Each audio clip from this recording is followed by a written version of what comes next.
Yo, just All right, so let's get it going. I am here on the call today with KaBlazkeFinance. He is a financial guru. give me guys.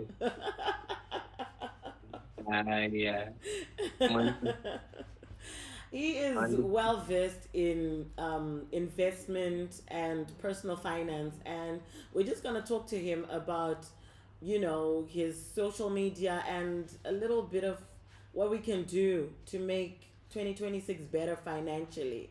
So today's a little bit, educational. So hi, Kablaske Finance. hi, Martin. How are you doing? It's still funny. As much as I've spoken to you, it's still funny to just call you Kablaske Finance. You don't nduku size ambichana. Yeah, it's that's the whole point Mm. of the name because it's supposed to bring a conversation into play. Like wait, that's what you call you. That's of all the ways that's what you decided to call yourself. It's a conversation starter. Even sending It's a you an nice email, I conversation was for us. like, uh, should I? And I was like, okay, go. Yeah. Otherwise, Man. how is it all the way in Dubai? Good, good. Mm. I thought my location would remain undisclosed, but I mean, due to no, it's alright. I love the face there, but yeah, it's good. Mm-hmm. A little bit hot, but A little bit. we just have to make it count. Just a little bit hot or kunoto pisa Nah, zulu. yeah, it's winter here. Okay. Okay. Surprisingly, so the normal weather in Zim is probably the winter this side. So Okay, okay, yeah. okay. I see, I see. So when I hit you up, I wanted this to be a little bit more educational because we're at a season where people are digging into their pockets a lot. People are also earning a lot. People also earn a lot of money during this time of the year. So you are one person who is outspoken about your personal finance and your thoughts on investments, and that's one I think underexplored channel or resource for finances in Zim. You Yeah. know, so that's why I wanted to have a conversation with you. Sure. I'm happy to have this conversation because, yeah, we are in an interesting time in Zim where we have a lot of people that are very financially illiterate. I was shocked by the number of people that don't know how active the stock markets are. Mm. And yeah, it's thank you for having me because it's an interesting platform for us to talk about it. So yeah, let's go. So starting there about the number of people who don't know how active the financial markets are, is the ignorance based off of like the fear from the financial history we have as a country, or people just don't even know kuti there's such a thing as a ZSE or a VFX, you know?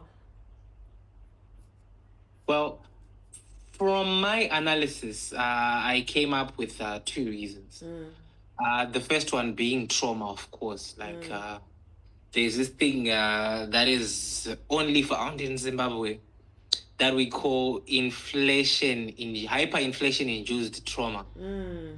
Right. Wow. So a lot of people have got this HIT.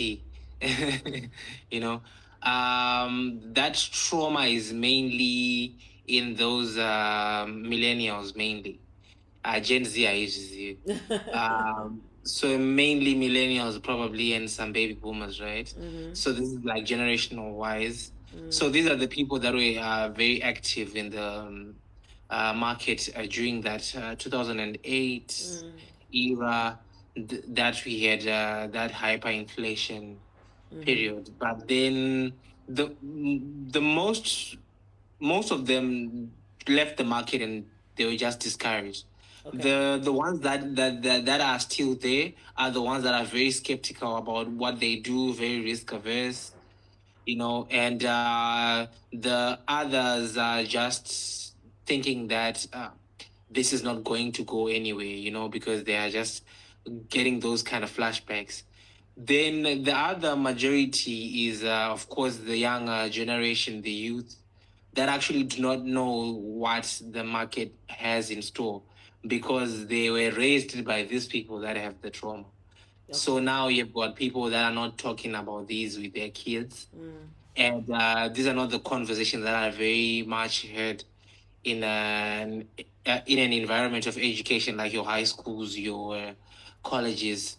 I think I did a video on the trauma and what it kind of like displays. Mm-hmm. But yeah, I think those are the main those are the split differences between the number of people that are not participating on the financial markets. Mm-hmm. So yeah. Okay, so let's start there with the millennials and the Gen Zs and the upcoming generations. So, say I'm a 18 to 20-year old and I've got about $100. What way can I start investing that money today in the stock exchanges that will give me a better future tomorrow, or at least in the next 12 months? How can I have make that $100 grow? Sure. Okay, so I'll typically wear that financial advisory cap. Mm-hmm. Although I don't have it yet. You This is but you're on your way to get it, right? yeah, exactly. Okay. But the conversation would go along the lines of since now we have established the kind of age that this person has, Mm-hmm. we have established the amount of money that they want to put for investments. Mm-hmm. The next idea or principle that we need to establish is the fact that this money is not supposed to be touched for the next 20 or 40 years, Oh, okay. right? Mm-hmm. Because we are talking about a young person Mm-hmm. who's fresh into the market, probably not making any income. Mm-hmm. So we are assuming that this $100 is not supposed to be touched Mm-hmm. for us to actually see the real growth of these kind of numbers. Of course, Okay. you can play around in terms of where you are going to allocate that investment to, but then essentially what we're trying to establish is to make sure that this money is not going to be spent. Mm-hmm. If it's going to go to a bank, if you have established a good deal with any bank in terms of like a savings account and the interest rates, then sure. If you have established a secure mattress to put it under, that maintains that $100 bill into that for the next 20 years, sure, Mm-hmm. you can do that. If you're going to be investing it into the stock market, then we need to also make sure that it's not going to be moved out of the markets, because once you do the ups and downs from your bank account to the trading app, Okay. there are a lot of charges that are encountered there. So we are trying to make sure that you do not move that money around too much. So that's the general idea, right? Once we have established that, now we need to make sure that we guide that kind of person towards the right kind of investments, right? So ideally, we're talking about someone who's trying to invest in the long term. Mm-hmm. That's you also need to be looking at companies that have been performing over the long run, All right. historically, right? So that's your constant dividend generators, constant revenue performers. Mm-hmm. And the how part of seeing those kind of companies is mainly an idea surrounded around the products that you generally interact with on a regular basis, right? Okay. So I think I also made another video explaining the levels of interaction that people do with in-score products without even knowing, Mm-hmm. right? You'd realize that majority of the households these days at least have one product that belongs to in-score, right? Mm-hmm. And we can look at Delta. You probably have interacted with a Delta product during this December period, especially during Christmas, right? Mm-hmm. Because it's going to grow up. with the Zambezis and your Coca-Colas, right? Mm.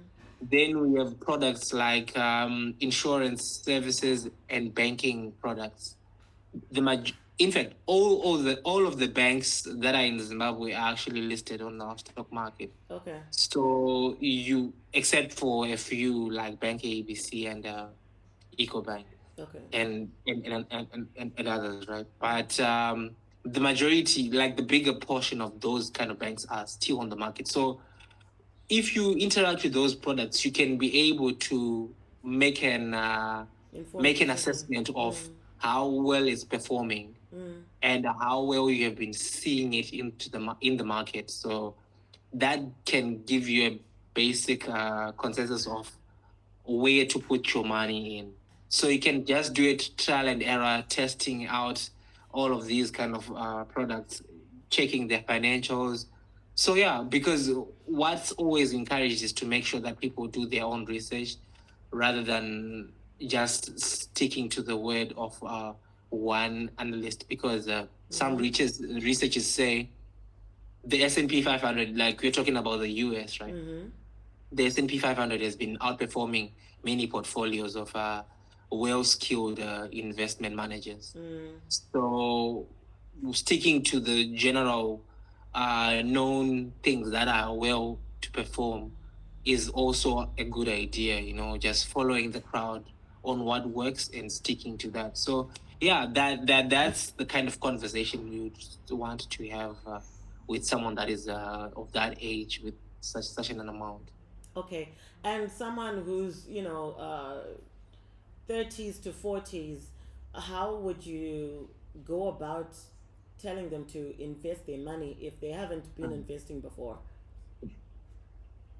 Okay, so if they haven't been investing before, now the issue is to do with, we have to talk about the present assumptions that we already have established, that most of the people around that age range are very traumatized with how the inflation hits Zimbabwe and how it probably eroded some of their wealth.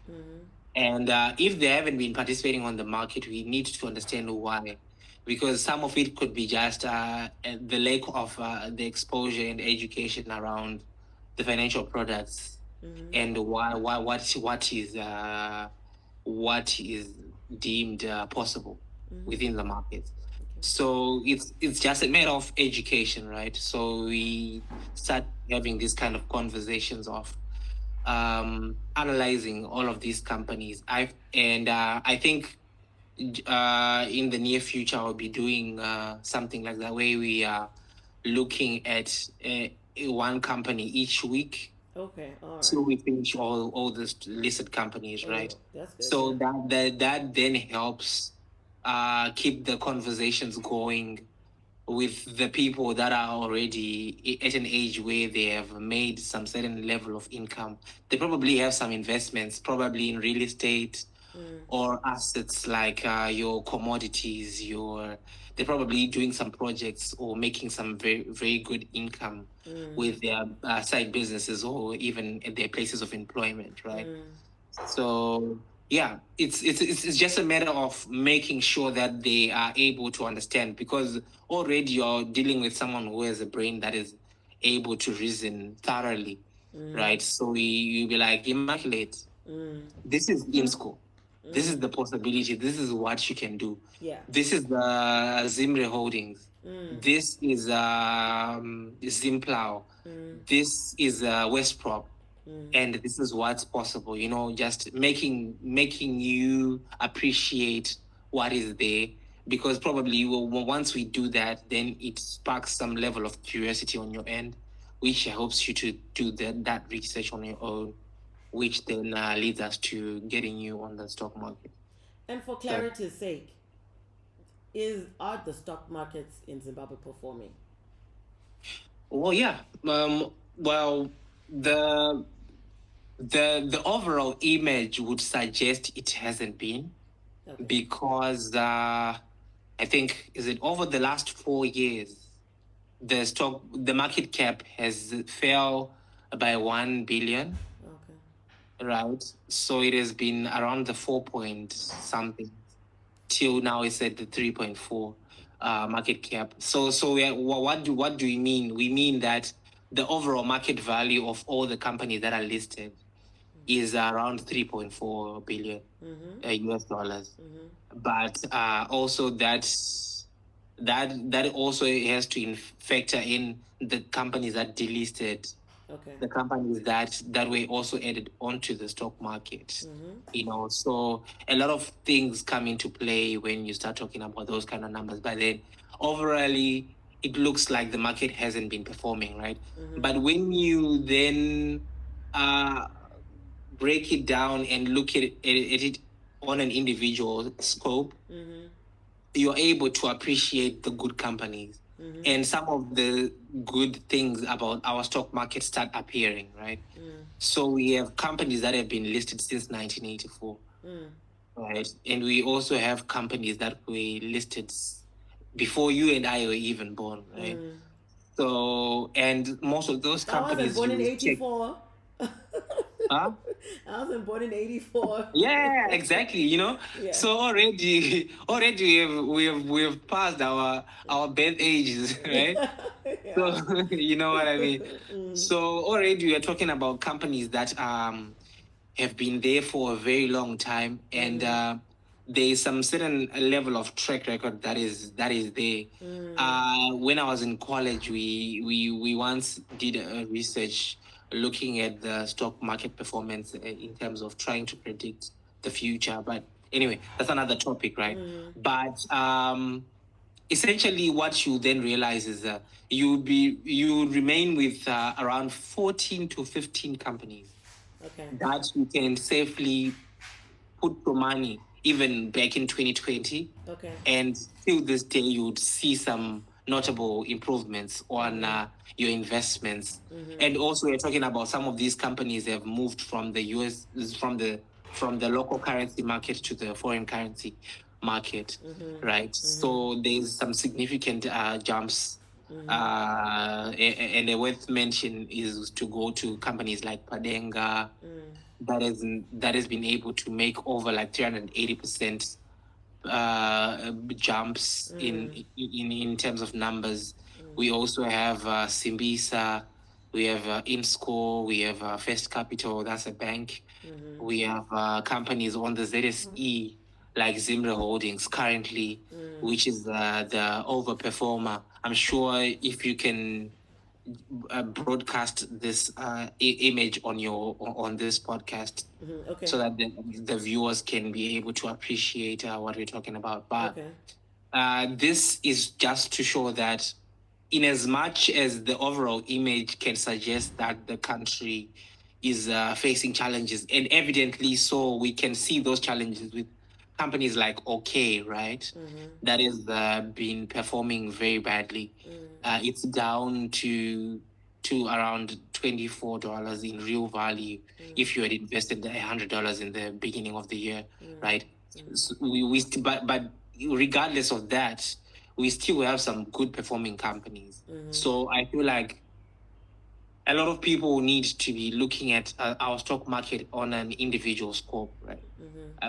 Because it's more of like that analogy where we say Rumeimboa, right?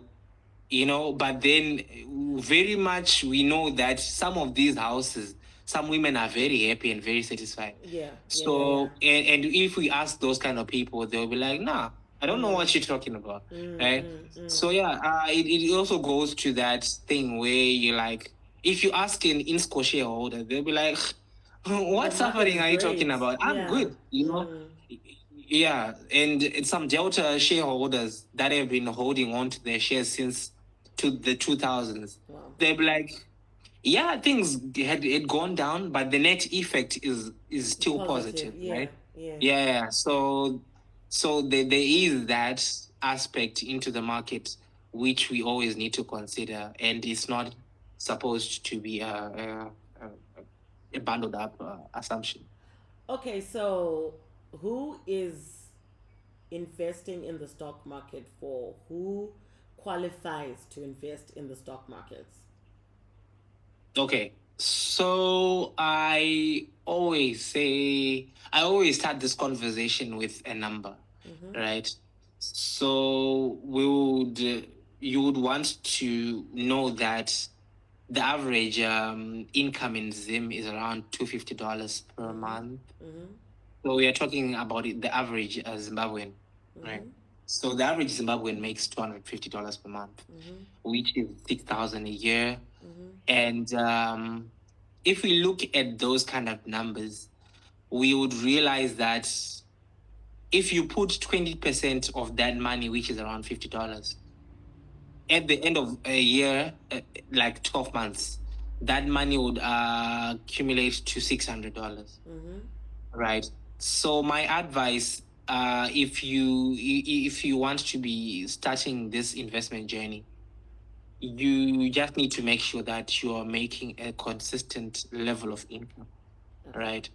So what are we talking about? If you are just getting a salary, so this number, by the way, is not including the informal markets, right? We are talking about the people that are recorded in the market, and the informal number can, if we include the informal number, the numbers of course can get lower than that, because we're talking about tuck shop owners and those selling on the roadside, right? Which is a little bit sad, but yeah. Basically, what you're trying to do is to stimulate that culture of setting aside some money. So why are we talking about 20%? Is because for the younger person, right? We once mentioned about the younger person that is below 20. The idea that we're trying to encourage is the idea of saving, right? Yeah. If you can make sure that you have some emergency money for whatever reason, probably you would have an emergency for medical purposes or for educational purposes, right? You would then start appreciating the reason of having any money on the side for any rainy day, right? So that money would help any investor to sort of like model their lifestyle for the future and just plan for things. And there is this other thing that then comes into play when you start putting that money aside. It's something that we call compounding interest. Okay. So essentially, what we're trying to say is, if you put that $600 and for some funny reason it grows by 10%, that 600 is now 660. If we are assuming also that you're not putting any other investments and you're just leaving that $600, then next year it's 666, right? Or whatever number. I don't think that math was accurate, but anyway, yeah. But essentially, what we're trying to say is that money will start at 600 and grow to a certain number over the years, right? So if you add another $50 in the next month, and that $50 grows on top of that 660, so it keeps compounding till probably in the next 5 years you'd be looking at a good portfolio of around your thousands or your 2000s. And certainly, surely no one who's listening to this will say 2000 is a little money to do anything, right? You can plan for any kind of emergency. So that's the purpose of investing, and that's the most fascinating thing about this whole culture, because it helps you someday. So you're saying there's no reason to sort of disqualify myself, no matter how much I earn. Yeah, I can definitely. still invest my money. And then Yeah. how do I go from, okay, I've heard the information, maybe I've done a bit of research. Now, how do I invest? Okay, so in Zim, we have two options, right? We have the ZSE limited option, then we have the C-Trade option. So the ZSE option has got two apps. or two platforms, right? Okay. ZSE Direct and VFX Direct. Okay. This one, ZSE Direct, ZSE Direct works with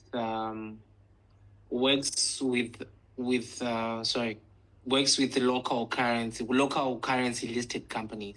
Okay. So you're talking about CBZ, Delta, Zimre Holdings, those kind of companies, right? And on VFX Direct, you have your US dollar listed companies. So you're talking about Padenga, Insco, First Capital, and what's this? Westport. Okay. Yeah. Right. So those are the kind of examples that we're talking about. And the advantages of this is that they're separately listed. Okay. So you can manage your portfolios in terms of currency. Right. Then we have got the C-Trade route where everything is in one place. So for your only information, we have got 3 markets. Zimbabwe Stock Exchange, Victoria Falls Exchange, and Financial Securities Exchange. Okay. And Financial Securities Exchange only has one counter, which is Old Mutual Zimbabwe. That's the Old Mutual and KaBs, right? So these 3 are all found in one place, which is C-Trade. Okay. So there's a lot of there's a good benefit of just having everything in one place, which then helps a lot of people just see their things in one go without having to sign in into different apps. But also with ZSE, you now have a bit of an advantage because everything is live, so you can you can make some quick decisions in terms of the kind of. So the benefits can differ based off of which platform you're choosing, but generally each side is good. Right. So that's that. And that's basically it. You can put your bank accounts, choose a broker. Literally any broker is good. So those are the kind of options we have. And Zim has been advancing in such a way that it has gotten to a standard where every broker charges the same fee. Okay. So even any broker that you choose is basically based off of who do you know, or which broker has been brought in front of you in regards to marketing, right? So I wouldn't want to advise any broker until they sponsor me, but but yeah, essentially you can choose any broker without mentioning any names. Yeah. So pretty much you're saying there's no reason for me to put my money under the mattress, put my money kumkando, like the market is the best way to make sure my money grows. Yeah. And by the way, why are you even talking about Mukando? Like it's a thing. I will stand on this hill, I don't see the use of that kind of idea, but then I feel like it's another rabbit hole that we can get into. Let's get into it. That can get very messy. But yeah, man, I don't see the benefits of putting money into a round where you are essentially just giving other people to hold it for you. So, and I feel like most of the people that are doing that are just, for the lack of a better word, people that have no financial discipline in regards to making sure that they do not waste money. Yeah. Because I appreciate the benefits that come with doing my rounds, right? Because it enforces discipline. It does not encourage, it forces you to actually save. Because, if you do not contribute the next month, then people are going to come to your door and be like, hey, wagwan, So it forces you, which can be beneficial, right? But then, so that's why we always encourage the younger people to start early with this kind of investment journey, so that they learn of the advantages of just leaving money aside, because theoretically it's also the same, right? If you are going, if you wanted to play around with 20 people contributing $100, that means at the count of 20, you're going to receive $2,000. And so theoretically, what that means is if you are able to set aside $100 for the next 20 months, you are also left with the same amount of money. So you might as well just do it on your own. And also probably if you are lucky with the investments, you can invest in good companies that can give you interests and benefits, and also dividends. Companies pay dividends, and stock prices rises. So there's a lot of return and a potential profit that is to be made if you put your money in a stock market. And of course, you can do real estate, right? But I mean, who has $35,000 lying around? So if you are talking about people that are not in that bracket where they can be able to save up for a meaningful chunk of money to buy a house, then sure, you can also, there are also options for those kind of people that are interested in real estate, which we call real estate investment trusts. And you have companies like Tigere. I'm sure people can go look that up. So yeah, there are a lot of options for everyone. If you like agriculture, there are agricultural companies that you also interact with, like Tanganda. You have companies that are like in the consumer business. You have probably ate a pizza or a chicken in this week, right? Whoever is listening, you are probably eating one right now. So you have interacted with some of these products within this time. So why not be an owner of these kind of companies? But there's So also a slight comfort in the group mentality, like the that fear or that comfort yekuti tikuita takawanda, tikuita nevamwe, I'm building even a network also, when you're doing rounds. Well, that's the thing, right?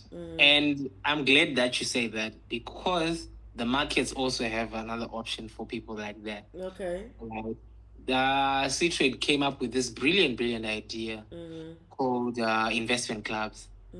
Right? Damn, okay. I sound like I'm promoting C-Trade right now. But anyway, I'm not yet a brand ambassador or anything, right?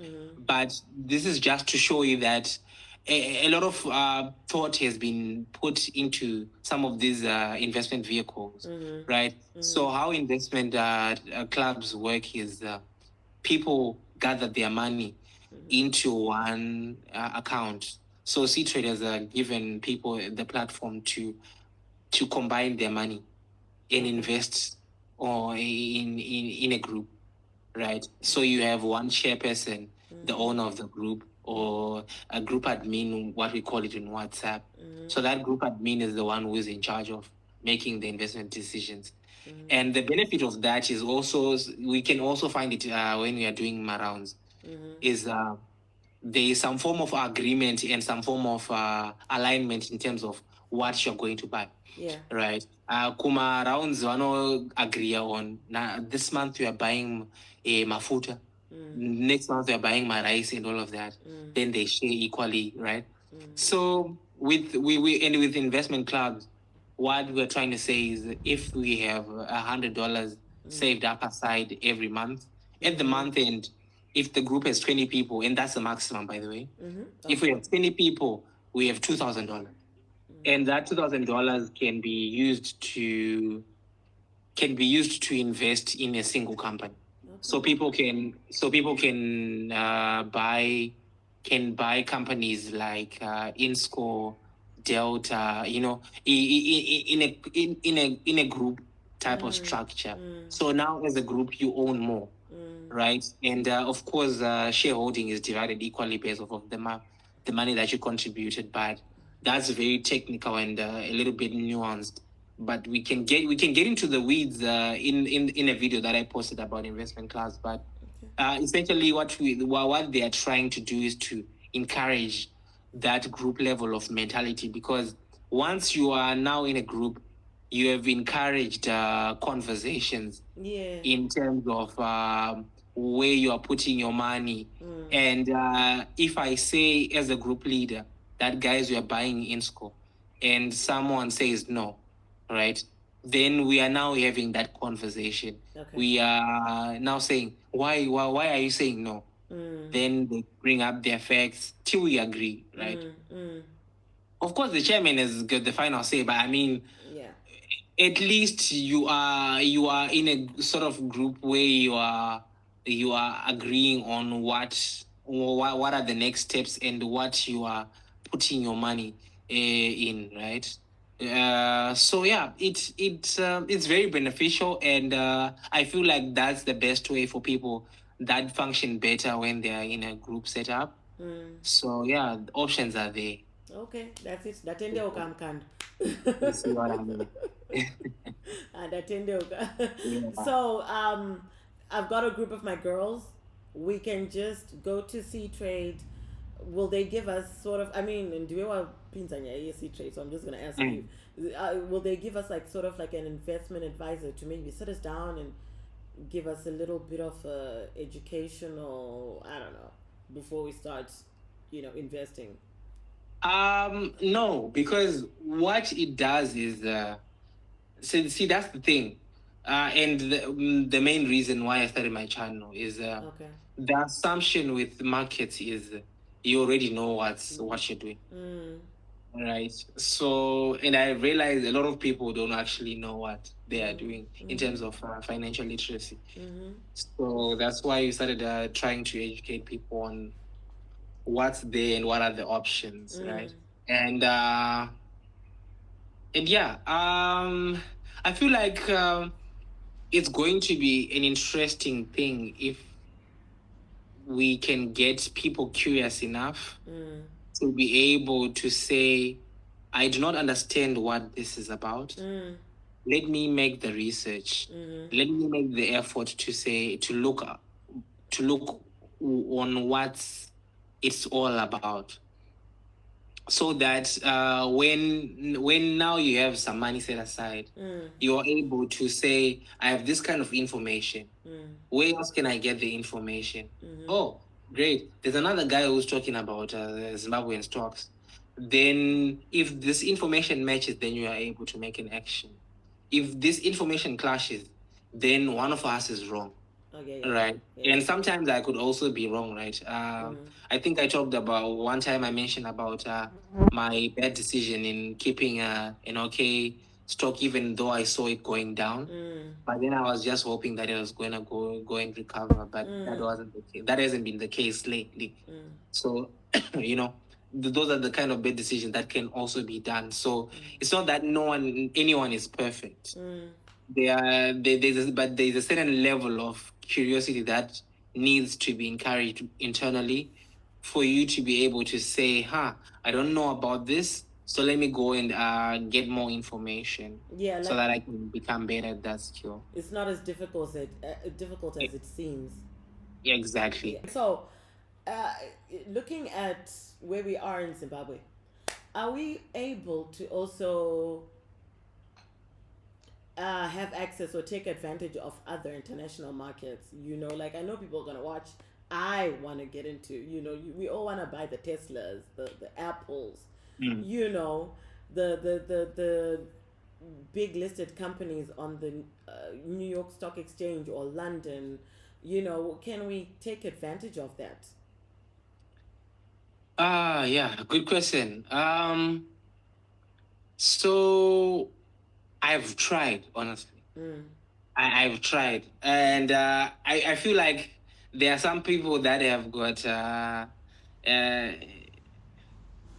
like more expert information than I do. Okay. But I highly doubt it anyway.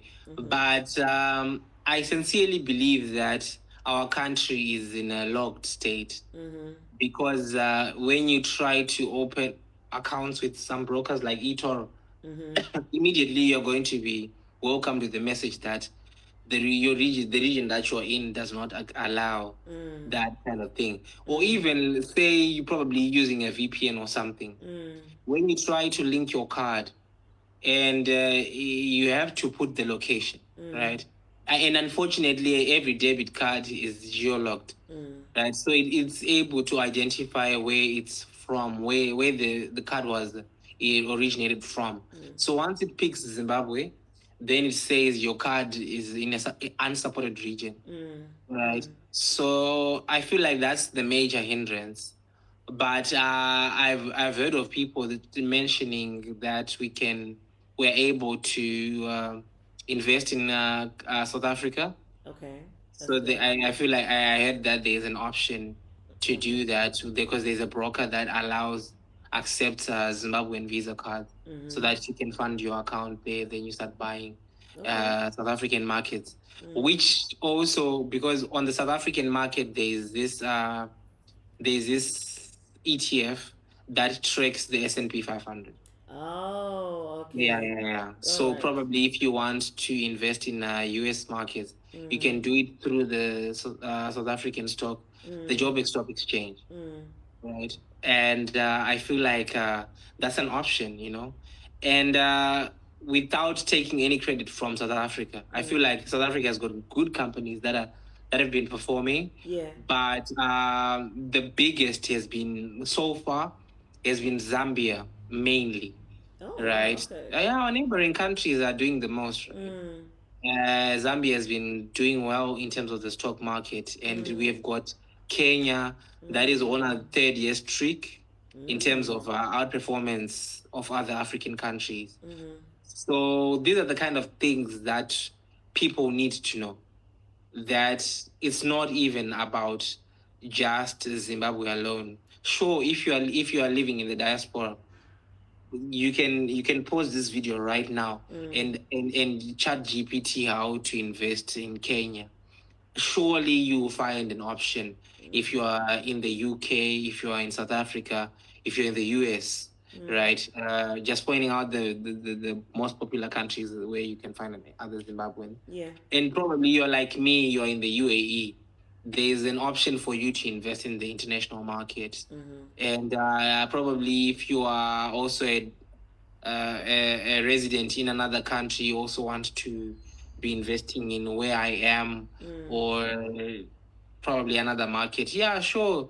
You can ask me. I could give you a very rounded answer, and it's not very much expertly analyzed, but essentially what we're trying to say is there are good markets out there, and people will just lack exposure, which is very necessary if you want to grow your wealth.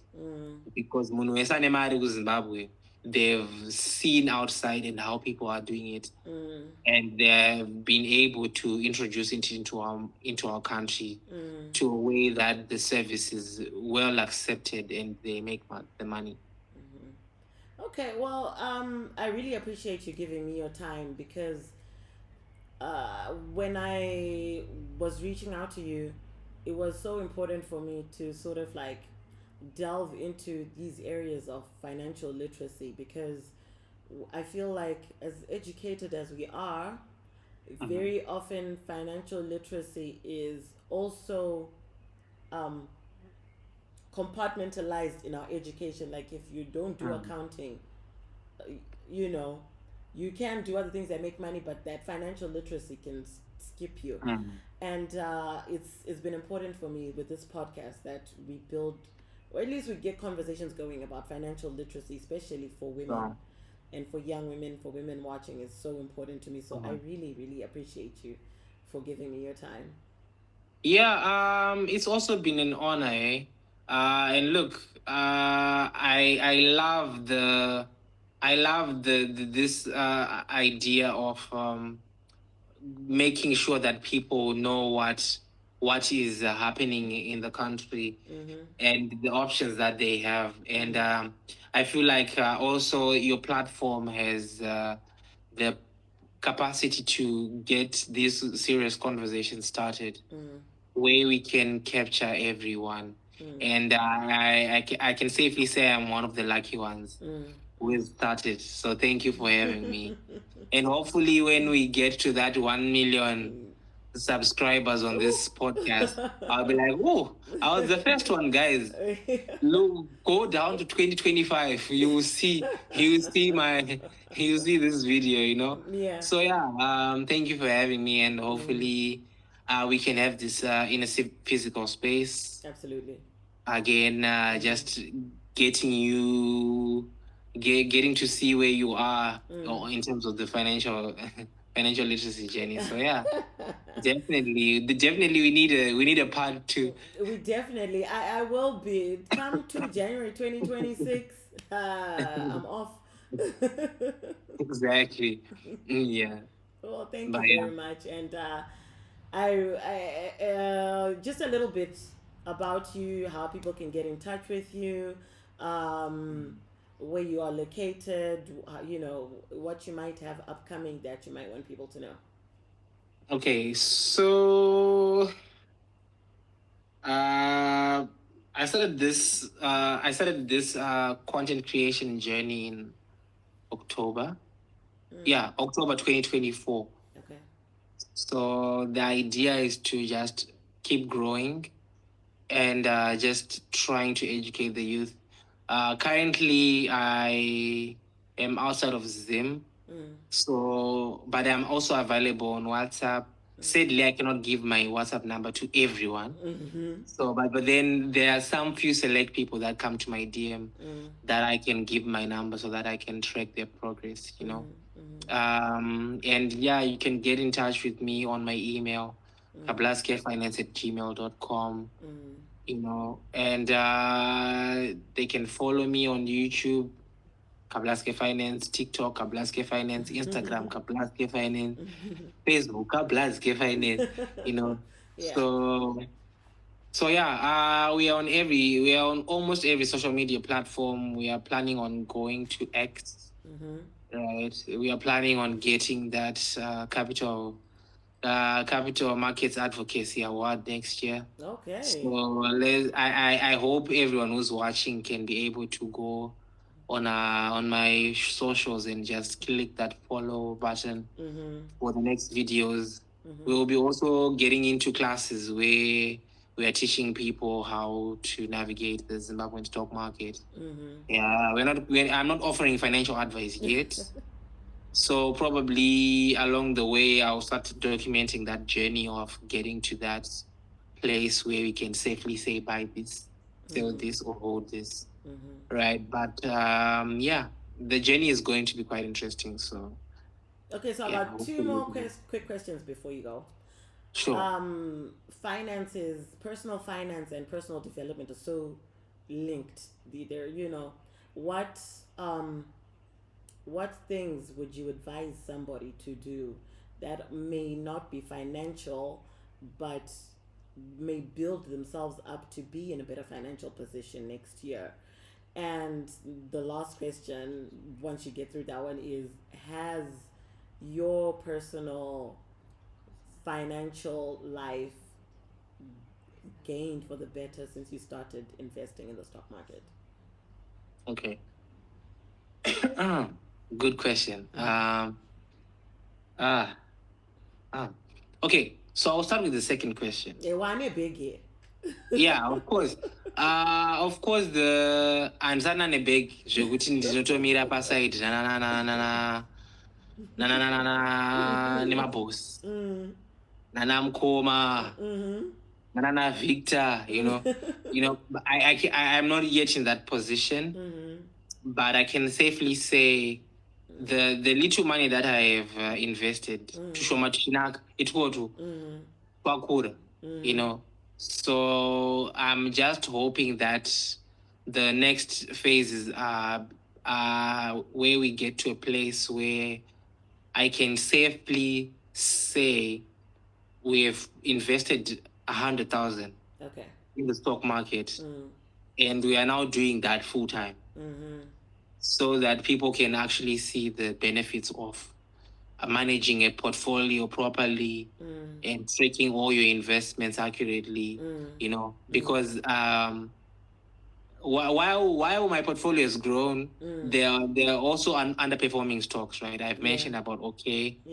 right, and I have also other small counters that I'm still holding, just for the sake of not being able to sell them. Yeah, but then overall, I've done pretty good. And for the first question, I think the best advice that I can give people is to always remain curious. There are a lot of books about personal finance and investing. I would suggest two books. The Value of Compounding, then The Intelligent Investor. If you read those two books and you still come to me that you do not know anything about investing, so people should read their books and just remain curious. So I feel like that's the main thing that we need currently. If we can get to that as a country, right, and make sure that everyone is just curious about a topic. If you hear a lot of people talking about companies that are on the stock market, get your laptop open, get your phone out, see what's happening on the market, and hopefully, I hope that throughout this journey, a lot of people are not. The main lesson that they get out of it is, let me try it myself and see how far I go, right? Rather than sitting on the sidelines and say, because in as much as I can benefit on my own, I feel like there is more value when we all are taking part of the stock market or taking part in saving. Because once we start doing that, then other conversations start coming into play, right? Like holding some of these companies accountable for some of the decisions that they make. Imagine if everyone is investing and everyone is not happy with the kind of decisions that the company is making. Then we simply suggest people move out of that company, or sort of like present those kind of numbers, so that we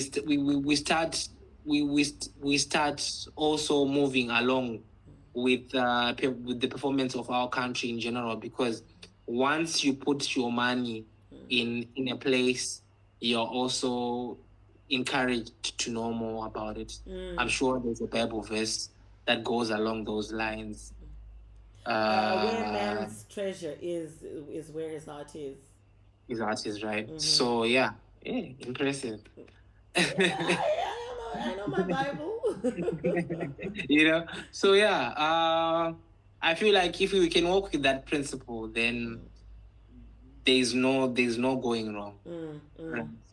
And with putting in money into these companies, we are also part of the owners of that company. So for me personally, there's some sense of pride that comes in buying a stock, because when I pass through their head office or whatever, I'm like, I own this company. When you see a queue at chicken I'm like, I'm going to get dividend.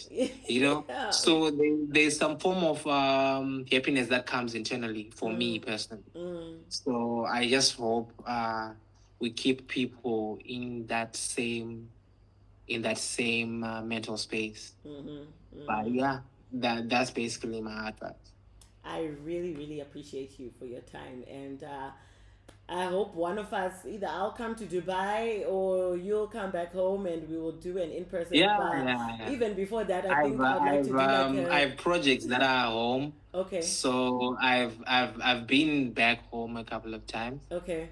So probably sometime next year I'll be I'll be flying in to say hi, Yeah, that'll then be come great. back. That'll be great. And yeah, Yeah, oh, so definitely we can have this conversation. all right. Yeah, So we're gonna log off now. We'll ndo yakuseri wonduza like exactly where to put my money. no problem. Sure. I'm happy to teach because right now you are very lucky because ndisati ndakupisa pandee ndakupisa nendakusenda nema-invoice ndakuti consultation fee By the $20. time inozoya invoice nendapo. Makandinzwanani inenge so yeah. I encourage a lot of people to abuse me as much as they can right now Yeah, before I yeah. start blowing up because hey, I'm not very humble.